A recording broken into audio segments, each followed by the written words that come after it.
నమస్తే, రండి రండి. నిధులతో చేపట్టే అభివృద్ధి ప్రాజెక్టుల టెండర్లను దళితులకి కేటాయించాలి. సప్లా నిధులతో చేపట్టే అభివృద్ధి టెండర్లను దళితులకి కేటాయించాలి.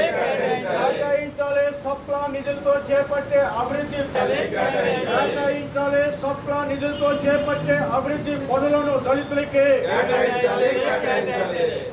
రాష్ట్ర ప్రభుత్వం 2025-26 ఆర్థిక సంవత్సరానికి ఆమోదించినటువంటి బడ్జెట్లో దళితుల అభివృద్ధి కోసం 20,281 కోట్లు కేటాయించింది. దీంట్లో డీబీటీ పథకాలకు అంటే అమ్మఒడి, పెన్షన్లు, స్కాలర్షిప్లు, స్కూల్ ఫీజు రియంబర్స్మెంట్లు ఇత్యాదికి వాటి కోసం 9,000 కోట్ల రూపాయలకు పోగా మిగిలినటువంటి 11,000 కోట్ల రూపాయల్లో వివిధ శాఖలు మా కోసం చేపట్టేటువంటి అభివృద్ధి కార్యక్రమాల కోసం ఆయా శాఖలకు ఆయా మొత్తాలు కేటాయించబడ్డాయి. వ్యవసాయ శాఖకి సుమారు 1,400 కోట్ల రూపాయలు కేటాయిస్తే గ్రామీణాభివృద్ధికి 1,200 కోట్ల రూపాయలు, అలాగే పౌర సరఫరా వ్యవస్థకి 1,118 కోట్ల రూపాయలు, పంచాయతీరాజ్ శాఖకి 1,200 కోట్ల రూపాయలు, ఆరోగ్య శాఖకి 1,500 కోట్ల రూపాయలు, హౌసింగ్కి 1,200 కోట్ల రూపాయలు, ఈ విధమైనటువంటి కేటాయింపులు జరిగాయి. ఈ కేటాయింపులతో మా వీధిలో రోడ్లు వేస్తారు, మా వీధిలో కుళాయిలు పెడతారు, మాకు ఇల్లు నిర్మిస్తారు, మాకు కరెంట్ వేస్తారు. మంచిదే, బాగానే ఉంది. కానీ ఈ వేసేటువంటి టెండర్లు మా ఇంటి ముందు వేసేటువంటి రోడ్డు మా నిధులతో వేస్తారు. కాంట్రాక్టర్ నేను మావాడు కాదు, బయట ఎవరో కాంట్రాక్టర్ వచ్చేస్తాడు. మా పిల్లాడు హాస్టల్లో చదువుకున్న పిల్లాడికి కోడిగుడ్లు సరఫరా చేస్తాడు ఒక ఆయన.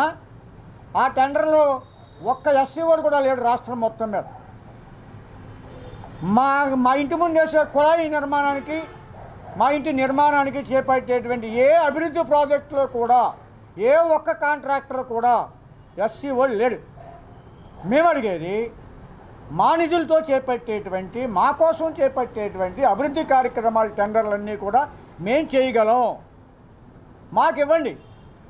ఈ ఇవ్వటం ద్వారా మీరు రుణాలు ఇస్తున్నారు మాకు, మంచిదే, ఒక 500 కోట్లు ఇస్తారు. కానీ ఇక్కడ 7,000 కోట్ల రూపాయల టెండర్లో 10% కాంట్రాక్టర్ తాలూకా కమిషన్ చూసుకుంటే 700 కోట్ల రూపాయలుతో కొన్ని కుటుంబాలు బతుకుతాయి, 1000 కుటుంబాలు బతుకుతాయి.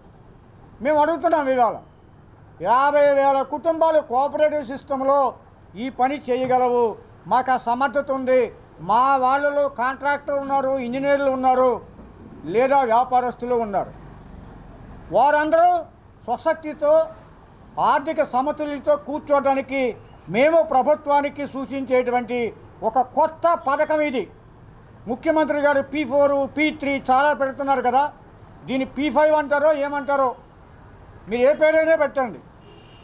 మేము అడిగేది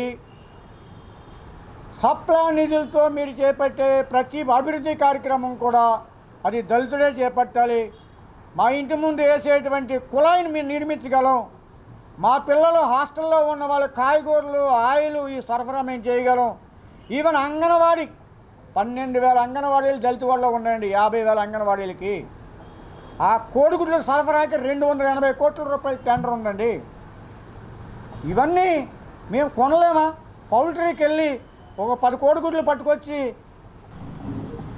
రెసిడెన్షియల్ స్కూల్లో కానీ హాస్టల్స్లో కానీ మరి పిల్లలకు సరఫరా చేసే దుప్పట్ల దగ్గర నుంచి తలకు రాసుకునే కొబ్బరి నూనె, సబ్బులు, ఇతరత్ర సదుపాయాలన్నీ కూడా టెండర్లను దళితులకే ఇవ్వాలనేది మా ప్రధాన డిమాండ్. 100,000 కోట్ల రూపాయలు దళిత విద్యార్థులకు, దళిత సంక్షేమానికి ఖర్చు పెడుతున్నామని చెప్తున్న ప్రభుత్వాలు ఈ టెండర్లను మాత్రం దళితులు ఇవ్వకుండా వేరే వాళ్ళకి చెప్తున్నారు. ఈవేళ నిరుద్యోగం పెరిగిపోతుంది, దళితుల్లో కూడా నిరుత్సాహాలు ఎక్కువైపోతున్నాయి. కనీసం ఈ రకంగానటువంటి ఈ టెండర్లలో దళిత యువకులకు, చదువుకున్న యువకులకు ఇప్పించగలిగితే కొంచెం నిరుద్యోగ సమస్యను కొంతవరకైనా తగ్గించగలిగే అవకాశం ఉంటుందనేది మా భావన. అంచేత ఈ టెండర్లన్నీ కూడా కోడిగుడ్ల దగ్గర నుంచి ఆయిల్ వరకు, సబ్బుల వరకు, దుప్పట్ల వరకు కూడా ఈ టెండర్లో కూరగాయలన్నీ కూడా దళితులకే ఇవ్వాలని, చదువుకున్న యువకులకు ఎంతోమంది ఉన్నారు ఉద్యోగాలు రాక, వాళ్ళందరికీ ఏదో ఉపాధి కల్పించే అవకాశాలు కూడా ఉంటాయని గవర్నమెంట్ ఈ రకంగా ఆలోచించి ఆ రకంగా నిర్ణయాలు తీసుకుని, చర్యలు తీసుకుని రాబోయే కాలంలో టెండర్లన్నీ కూడా దళితులకు ఇవ్వాలనేది మా ప్రధాన డిమాండ్.